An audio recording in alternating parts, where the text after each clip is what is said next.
오늘 이 새벽에 십자가를 통하여 주시는 하나님의 크신 은혜와 은총이 저와 여러분들에게 충만하게 나타나는 시간 되기를 주 예수님의 이름으로 축복합니다. 아멘. 예수님께서 오전 9시에 십자가에 못 박히셨습니다. 양손과 양발에 못이 박혔습니다. 그곳에서 얼마나 많은 피가 흘렸겠습니까? 3시간이 흘렀습니다. 정오가 되었을 때 그때 온 땅에 어둠이 임하였습니다. 그날 날이 구름이 많이 끼었던 것이 아니고 화창한 날이었는데 갑자기 태양빛이 자결하던 태양빛이 어두워지고 온 땅에 캄캄함이 임하였습니다. 3시간 동안 주님께서 십자가에 매달리셔서 수많은 피를 흘리고 계시는 그 극심한 고통 가운데서 해마저 빛을 잃고 캄캄하게 되었다. 예수님께서는 온 세상의 죄를 대신 담당하시는 유월절 어린 양으로 십자가에서 매달려 죽으신 것입니다. 이스라엘 백성들 출애굽할 때에 마지막 10번째 재앙이 유월절 어린 양을 잡아서 출입구에는 문 출입구에 그 피를 바르고 어린 양 고기를 그 집에 있는 가족들과 함께 먹습니다. 그 시간에 이집트의 전역의 장자들은 다 죽어나가게 됩니다. 피가 있는 집 어린 양의 그 고기를 먹는 그 집에는 죽음의 사자가 넘어갔다. 이것이 유월절 아니겠습니까? 이 10번째 유월절 재앙이 있기 전에 9번째 재앙이 흑암의 재앙이었습니다. 캄캄함이 임한 것입니다. 캄캄함이. 밤이 되어서 캄캄한 것이 아니라 온 땅에 태양이 빛을 잃고 캄캄하게 되는 그 이후에 어린 양 피를 문술주에 바르는 이 10번째 재앙이 이어지는 것을 보게 될 때에 예수님이 온 세상의 죄를 담당하는 유월절 어린 양이라는 이것을 알려주는 것 중에 하나가 바로 온 땅의 캄캄함. 이스라엘의 9번째 재앙이 캄캄함의 재앙이었던 것처럼 온 땅에 어둠이 임하였던 것입니다. 3시간이 또 흐릅니다. 오후 3시가 됩니다. 그 오후 3시쯤에 돌아가시기 전에 주님이 하셨던 말씀 중에 하나가 오늘 마가복음에는 엘리 엘리 라마 사박다니 나의 하나님 나의 하나님 어찌하여 나를 버리셨나이까. 절규였습니다. 온 세상의 죄를 담당하시는 시간에 하나님 아버지마저 그 죄를 짊어지시는 예수님을 외면하시는 것을 느끼게 되면서 하나님 나의 하나님 어찌하여 나를 버리시나이까.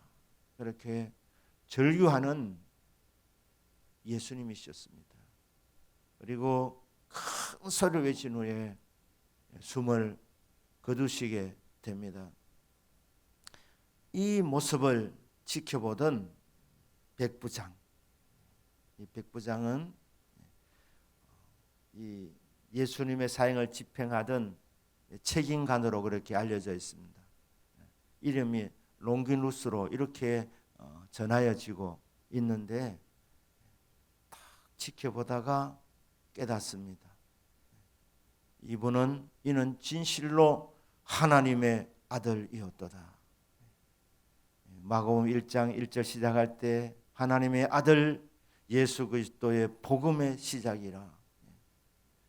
예수 그리스도가 복음인데 이 복음의 시작을 알리면서 예수님은 하나님의 아들이라 그렇게 말했는데 이 하나님의 아들이라는 것을 누구의 입을 통해서 증거되느냐? 이방인이었던 이 로마의 이 백부장의 입을 통하여서 예수님은 하나님의 아들이었다. 이 고백이 선포되어지고 있습니다. 그가 무릎을 꿇고 가슴을 치면서 이는 하나님의 아들이었다 이렇게 고백하고 예수님을 믿게 되었다 이런 이야기까지 전해져 내려오고 있습니다.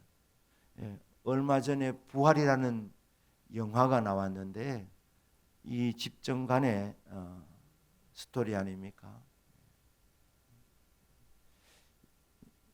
부활하신 주님을 나중에 그러니까 죽으시는 그 모습 보고 그렇게 마음 아파하고 예수님이 찾아오셔서 부활하신 주님을 만나게 되고 그 주님께서 그가 평상시에 생각하던 그 고민의 문제를 말씀할 때 그때 감격하면서 예수님을 믿게 되는 이게 영화의 스토리였습니다.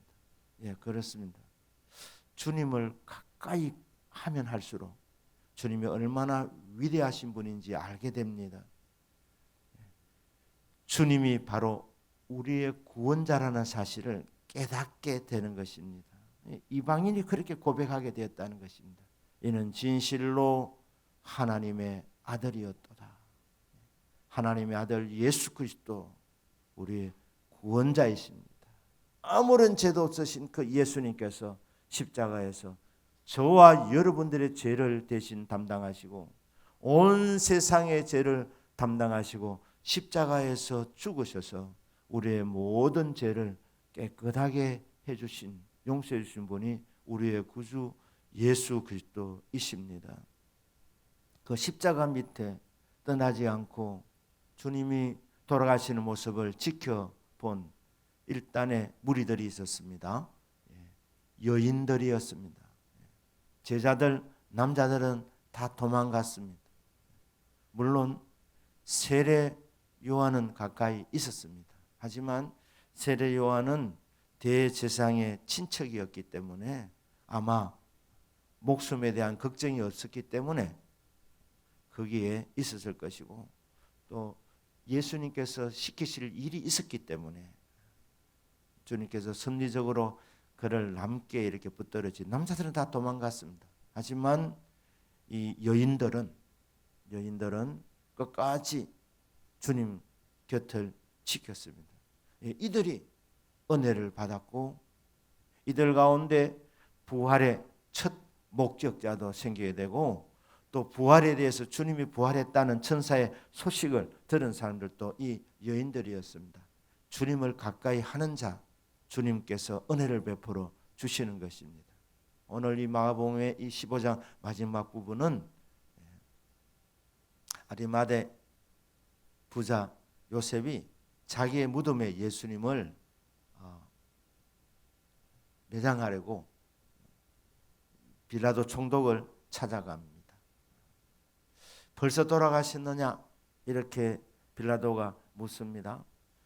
예수님 사형 언도를 내린 이후에 예수님이 돌아가셨다는 이 전가를 받고 피곤하고 일말의 그 양심에 갇혀 있는 이 빌라도에게 요셉이 찾아왔습니다. 산헤드린 공회원이었습니다. 예수님을 참 돌아가시는 그 모습을 보게 되면서 자기의 이 무덤을 내어놓는 결단을 하게 됩니다. 산헤드린 공회원이 예수님을 매장지로 내어줬다는 이 소문이 나게 되면 불이익을 당하게 될 것인데 유대 민족으로부터 배신자라는 소리까지 들을 수도 있게 되지만 그는 당돌하게 참 이 단어가 당돌하다는 말을 쓰는데 참 정말 예상치 못한 인물로 담대하게 자기의 매장지에 예수님을 묻게 해달라고 빌라도에게 요청을 합니다. 그래서 모든 보고를 받고 만누스라는 이 부관을 보내어서 돕게 했다. 이게 빌라도의 보고서에 나와 있는 내용이라고 합니다. 자, 이렇게 예수님이 죽으셨고 예수님이 매장되셨습니다. 그런데 이 모든 과정에 구약 성경에서 나와 있는 예언의 말씀이 다 이루어졌습니다. 엘리 엘리 라마 사박다니 나의 하나님 나의 하나님 어찌하여 나를 버리셨나이까. 이 고백은 시편 22편 1절 말씀의 인용이었습니다. 그러니까 시편 22편에 고난당하는 이 주의 종, 고난의 종은 바로 메시아이신 예수 그리스도이셨던 것입니다. 시편 22편 1절 말씀의 적용이었습니다. 인용이었습니다. 이사야 53장 9절에서 그가 죽은 후에 부자와 함께 있었도다. 부자의 묘실에 장사 지내게 된 것, 이거 성경대로 된 것입니다. 무덤이 죄인들과 함께 있었다. 주님이 돌아가실 때 양쪽에 죄인들과 함께 돌아가신 것입니다. 이게 다 성경에 나와 있는 그대로 주님께서 이루심으로 말미암아 바로 예수님이 온 세상에 구원하기 위해서 이 땅에 오신 메시아라는 사실을 분명하게 밝혀주고 있습니다. 저와 여러분들이 이 십자가 앞으로 나아가기를 바랍니다. 가까이 가면 갈수록 우리는 주님의 아름다우심을 보고 감탄하게 됩니다. 주님의 그 위대하심, 주님의 놀라우신 그 하나님의 그 성품들, 온유하시고 긍휼이 풍성하시고 사랑이 많으시고 그 놀라운 성품 앞에 압도당하게 됩니다. 가까이 하면 할수록 우리는 은혜를 받게 됩니다. 사람은 어떻습니까? 사람을 사귈 때 이런 말이 있지 않습니까? 너무 가까이 하지도 말고 너무 멀리 하지도 마라.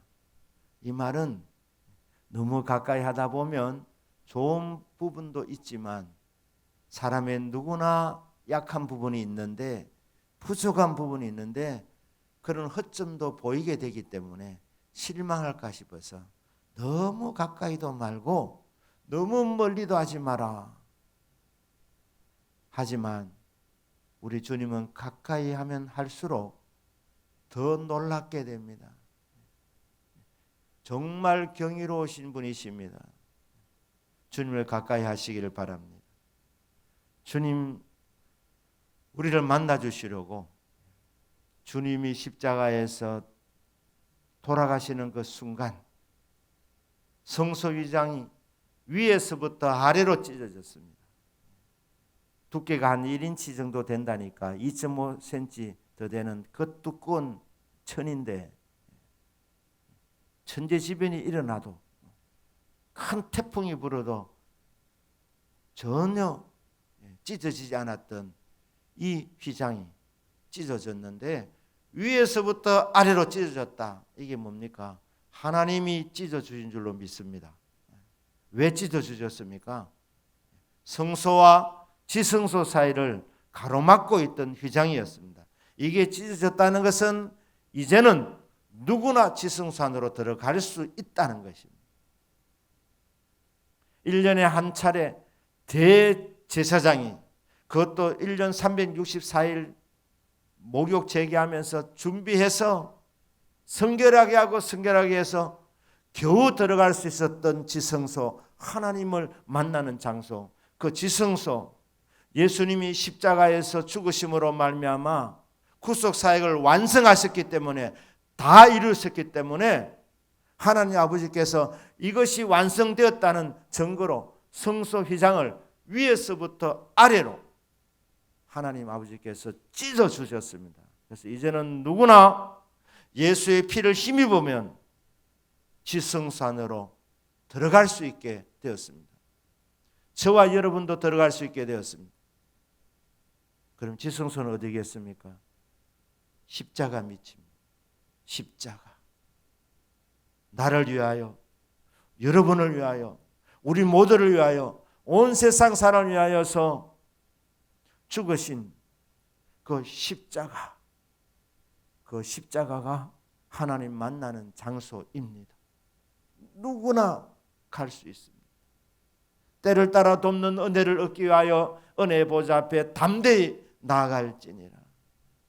가까이 가면 갈수록 은혜를 더 받게 되는 주님 곁으로 나아갈 수 있도록 성소 휘장을 찢어주셨는데, 바로 십자가를 통해서 우리는 하나님을 만나게 되니까, 주님의 아름다움을 보게 되니까 오늘 또 믿음으로 십자가 밑으로 나아가셔서 주님의 아름다움을 보면서 나의 주님, 나의 하나님이십니다, 그렇게 고백이 되어지는 귀한 새벽이 되기를 주 예수님의 이름으로 축복합니다.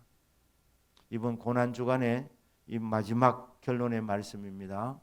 십자가의 은혜를 더 깊이 알기를 원합니다. 이것은 달리 말하면 십자가를 통하여 가까이서 주님의 얼굴을 뵙기를 원합니다. 주님 만나기를 원합니다. 이 소원대로, 이 기도대로 주님을 만나 뵙는 저와 여러분들 되시기를 주 예수님의 이름으로 축복합니다. 아멘. 기도합니다.